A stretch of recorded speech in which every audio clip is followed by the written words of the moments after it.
long-time phenomenal umpire, Gerry Davis, who is now working with Little League Baseball. It's a pleasure to see you, my friend. Thanks very much. Great to see you. Great to see you, Jerry. These are usually the rooms I try to keep out of. Not anymore. This is a friendly room right here. Yeah, great. Jerry's got a tremendous amount of experience with the World Series and the postseason. Oh, that one by Eng kind of caught him in between. But now you're working with Little League Baseball. Tell us what the purpose of that is. Well, I was very fortunate to have the type of career that is beyond my dreams, okay? And in order for me to give something back, I mean, this opportunity is very rare. And I jumped at the opportunity when I had the opportunity to help with Little League International's Junior Umpire Clinic program that we're going to accelerate quite a bit. It's a free program for juniors around the country that, if they have interest in umpiring, they can get started. That, and then we're also expanding our identification camps so that we travel to each region and identify the umpires that will be in future World Series. These World Series. These World Series and the regionals as well. Okay, so the separate groups. I'm interested in the Little League World Series. You can go to a particular place to train for that. That's correct. There are ID camps in each of the 5 regions that we have nationally. Yes. Well, Jerry, what's the most important thing you tell these umpires who are learning to get better? What's your #1 recommendation for them? Well, I don't think there's any question at this level. I mean, this is Americana personified. I think if anybody is a baseball enthusiast at all, they need to come here. You know, I mean, it was once described as a county fair where a baseball game broke out. I mean, we've never heard that one out here. I've used it several times, Jerry. But from an umpire perspective, the biggest thing here, obviously, is to try to relax. You know, because when these umpires come here, most of them have come. You know, they do go to regionals first, but they're not exposed to this type of environment that often. Yep. So we try to get them to relax, and you know, we're fortunate to have. And this is Brian Henry behind home plate, who's one of our returning umpires who has a lot of experience, and we're really fortunate that, you know, one of the things I say all the time is that a lot of people refer to them as volunteer umpires. Well, I think they're umpires who volunteer their time. I mean, it's a big thing because they're giving back to the game as well. So it's a big distinction. That's an important distinction, though, is the umpires who volunteer their time. Because volunteer umpire may suggest you literally just pluck them on a wingman. Like, that's not the case. They all come with experience. Well, you know, the thing that's interesting, how a lot of umpires get started, actually. A lot of umpires get started because a lot of way the coaches get started. They coach because their kids play. Yeah. You know, and from an umpire perspective, they're in the stands on some Tuesday night at a local game, and the umpire doesn't show up. They ask them to come down and umpire, and they catch the buck. How did you get started?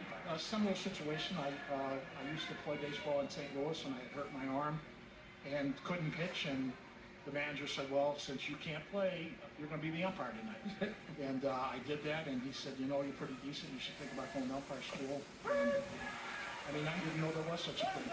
Strike 3 to Shumway. The throw down gets away from the infielder, so safe at second base. I'm curious, as you observe all the umpires, is there a particular issue, subject that you'd like to address, that you want to really advance, that you say, we really should work on this? Well, I think obviously the strike zone is one of the biggest things at every level. Yeah. And we can always improve that. We do that at clinics as far as tracking the ball with your eyes. And that's one of the things that every umpire needs to improve, regardless of the level they're at. And one of the things we look for is, you know, from being able to advance to this level, is how instinctive are they?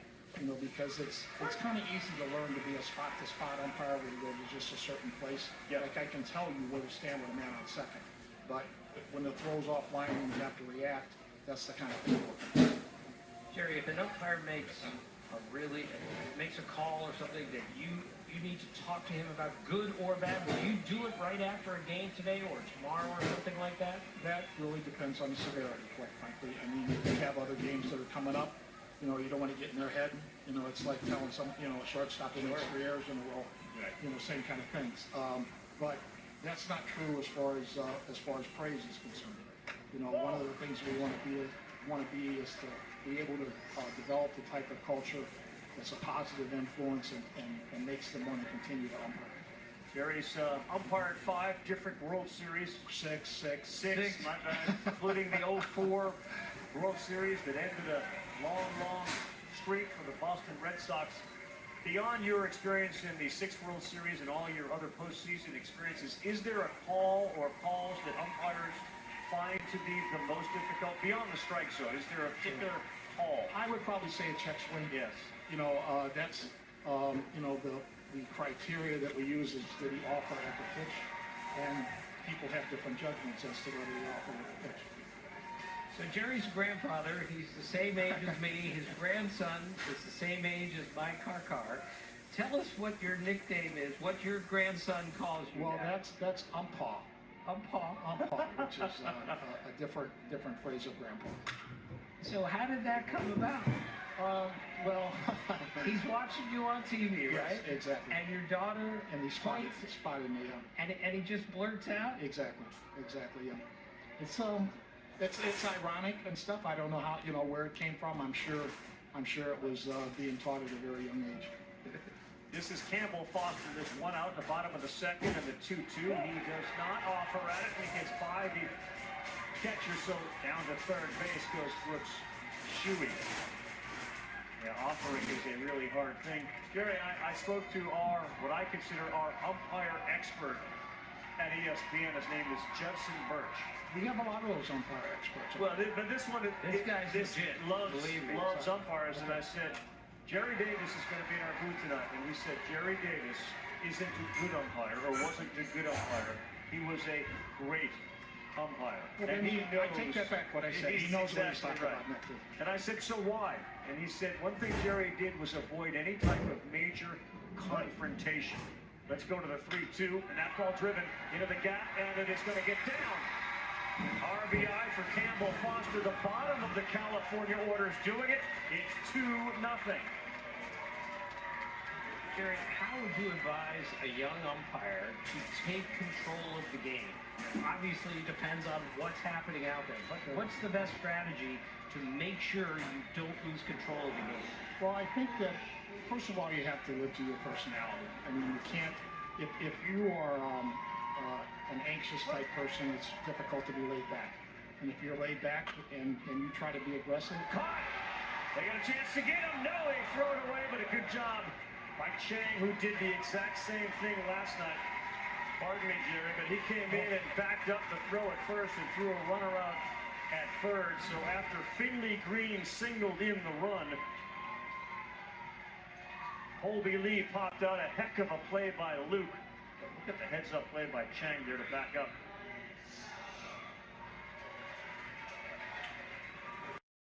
This is what your dishwasher looks like after 1 year. It's a colony of billions of mold and bacteria living deep inside your dishwasher that not only make your dishes cloudy and dirty, but can cause serious health issues if left untreated.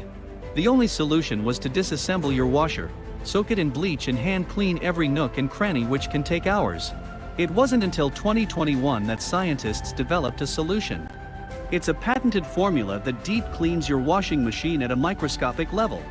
Just place 1 tablet in an empty dishwasher and run it on a normal cycle. Each tablet expands to create 3 gallons of all-natural, antibacterial foam that deep... Yeah, the pitcher's right. I mean, that ball hit off of the foot. Just got to have a good conversation. We can listen in.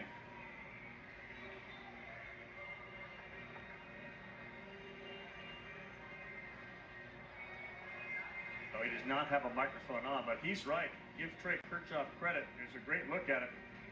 That ball went right off the foot of Lennon Salazar. Had a whole bunch of topspin. And this is a big play here because you're at the top of the order. Definitely hit his foot. I'm a little surprised that they are not asking to try to review that. That's a foul ball. And now you bring the top of the order up. Here he comes again. Here he comes.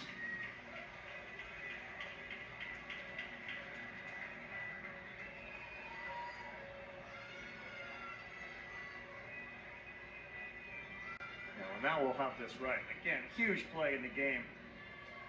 But Jerry, for an umpire, right, every play is as significant. It's not like seventh inning more important than the first inning. That's exactly true, and you never know when that play is going to be the one that decides the game. You know, it's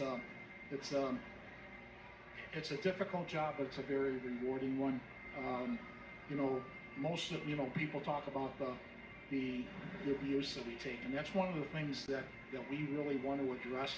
I mean, just in society in general today, you know, there's a certain attitude toward authority that there hasn't been in a long time, and we at the Little League level in particular take a lot of abuse in that regard, and it's very difficult to retain umpires for that reason. I mean, if you know the junior clinics that I've been in, you know, I've been to a couple in California and one in Texas and stuff that we've started where there are 60 to 80 junior umpires that are 12 to 17 years old who want to umpire, and then once they get out there and they see the abuse they're taking, that's a real problem. I mean, there's a lot of people that want to get into it and say, well, why would I want to get into it? Yes, exactly. And fortunately, Little League International is going to be at the forefront of trying to address that. We're hoping to partner with the National Association of Sports Officials, also with the National Federation of High School, to deal with that and start some programs that that make people more aware of it. Right. All right, so foul ball was called. They looked at it, and Salazar's back up with an 0-2. That's strike three, and that was quick. Hey, Jerry, thanks so much for being with us. We know you love your job, and we're delighted that you're going to help us out. Good to see you. Thank you. Umpire. Umpire. Gerry Davis. We love it. Thanks for being here.